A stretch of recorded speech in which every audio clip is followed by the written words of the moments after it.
দেখতে দেখতে আজকে রোজা হয়ে গেল 13টা। আলহামদুলিল্লাহ 13টা রোজাই হচ্ছে। আজকে আমাদের ইফতারে আছে, সেটাই আপনাদের সঙ্গে শেয়ার করছি। আজকে সব বাইরে থেকে আনা হয়েছে, মানে তেলে ভাজাগুলো আজকে বাড়িতে কোনো রকম বানানো হয়নি। আজকে আপনাদের সঙ্গে ছোট্ট করে একটু মিনি ব্লগ শেয়ার করলাম।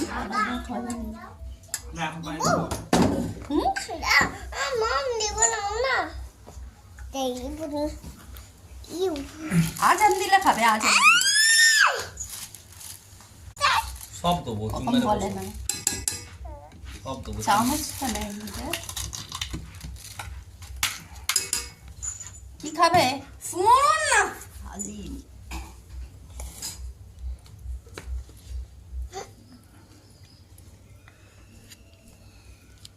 আর হালিমটা দেখুন গাইস, হালিমটা দেখুন, এটাই আমাদের স্পেশাল। প্রতিদিন একটা করে এরকম হালিম থাকবেই আমাদের ইফতারে, দারুণ লাগে। তো কার কার পছন্দ হালিম অবশ্যই কমেন্টের মাধ্যমে বলবেন। ব্লগটা এখানেই এন্ড করলাম, টাটা।